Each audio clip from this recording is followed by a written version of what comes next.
રાધે રાધે મિત્રો, જો તમારે પણ તમારા મોબાઈલની મદદથી તમારા પીએફના પેન્શનના રૂપિયા ઉપાડવા હોય તો કઈ રીતે તમે ઉપાડી શકો એની સ્ટેપ બાય સ્ટેપ પ્રોસેસ આ વિડીયોમાં તમને જણાવવાનો છું. એટલે એના માટે સૌથી પહેલાં તો તમારે તમારા મોબાઈલમાં કોઈ પણ એક બ્રાઉઝર જેમ કે ક્રોમ બ્રાઉઝર હોય તો ક્રોમ બ્રાઉઝરમાં EPFO કરીને સર્ચ કરી લેવાનું. એટલે પછી તમને EPFOની ઓફિશિયલ વેબસાઇટ જોવા મળી જશે અને આ વેબસાઇટની લિંક તમને વિડીયોના ડિસ્ક્રિપ્શનમાં પણ જોવા મળી જશે. એટલા માટે હવે આપણે આ વેબસાઇટ ઓપન કરી લઈએ. એના પછી એમાં તમને online claims member account transfer કરીને ઓપ્શન જોવા મળી જશે. એટલે હવે તમારે online claims member account transfer ઉપર એક વખત ક્લિક કરી લેવાનું. એટલે જેવા ક્લિક કરો એના પછી તમને મોબાઈલમાં એલર્ટ જોવા મળી જશે. એટલે હવે તમારે એલર્ટને આ સિમ્બોલ ઉપર ક્લિક કરી અને બેક કરી લેવાનું. એટલા માટે હવે આપણે આ સિમ્બોલ ઉપર એક વખત ક્લિક કરી લઈએ. એટલે હવે તમારે તમારો 12 આંકડાનો UAN નંબર પગારની સ્લિપમાંથી જોઈ અને એન્ટર કરી લેવાનો. અને પછી નીચેની તરફમાં તમારે તમારો PFનો પાસવર્ડ જે પણ તમે સેટ કરેલો હોય એ એન્ટર કરી લેવાનો. અને પછી તમારે સાઇન ઇન ઉપર ક્લિક કરી લેવાનું. અને જો તમારાથી ડિટેલ્સ એન્ટર કરતી વખતે કોઈ પણ ભૂલ થઈ હોય તો રીસેટ ઉપર ક્લિક કરી લેવાનું. એટલે હવે આપણે ડિટેલ્સ એન્ટર કરી અને સાઇન ઇન ઉપર ક્લિક કરી લીધું. એના પછી આપણા મોબાઈલ નંબર ઉપર OTP આવી ગયો અને આ OTP આપણે 5 મિનિટની અંદર એન્ટર કરવાનો હોય.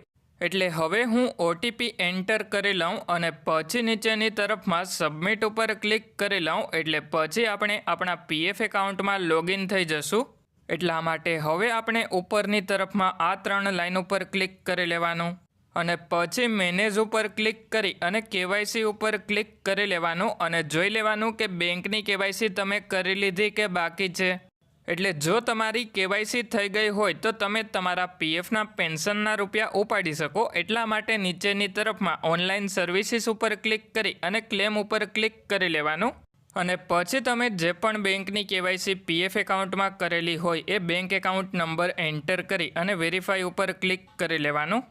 એટલે પછી તમને ટર્મ્સ એન્ડ કન્ડિશન જોવા મળી જશે. એમાં યસ ઉપર ક્લિક કરી લેવાનું. એટલે પછી તમારો બેંક એકાઉન્ટ નંબર વેરીફાઈ થઈ જશે. એના પછી નીચેની તરફમાં પ્રોસીડ ફોર ઓનલાઈન ક્લેમ ઉપર ક્લિક કરી લેવાનું.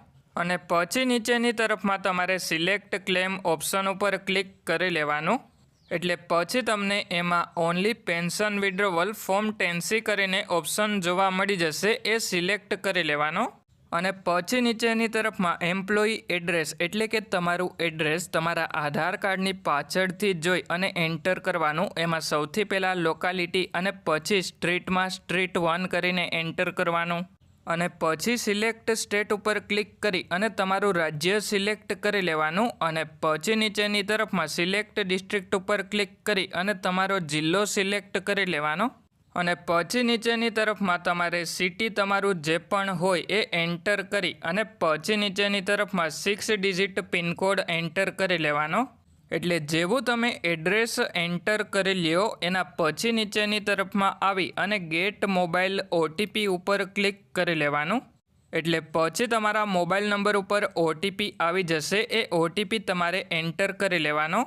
અને પછી તમારે નીચેની તરફમાં તમને validate OTP and submit claim form કરીને જોવા મળી જશે. એની ઉપર ક્લિક કરી લેવાનું. એટલે પછી તમારું ક્લેમ ફોર્મ પોર્ટલ ઉપર સબમિટ થઈ જશે. અને પછી થોડાક દિવસની અંદર તમારા PFના પેન્શનના રૂપિયા તમારા બેંક એકાઉન્ટમાં જમા થઈ જશે. એટલે હવે આ વિડીયોમાં મેં તમને સંપૂર્ણ માહિતી આપી દીધી કે કઈ રીતે તમે તમારું PFનું પેન્શન ઉપાડી શકો. જો તમને તમારા PF એકાઉન્ટમાં કોઈ પણ પ્રકારનો પ્રોબ્લેમ આવતો હોય તો તમે મને કમેન્ટ કરીને જણાવી શકો. અને હવે જો કોઈ તમારા મિત્રનું PF એકાઉન્ટ હોય તો એમને પણ આ વિડીયો શેર કરી દેજો જેથી કરીને એમને પણ મદદ મળે.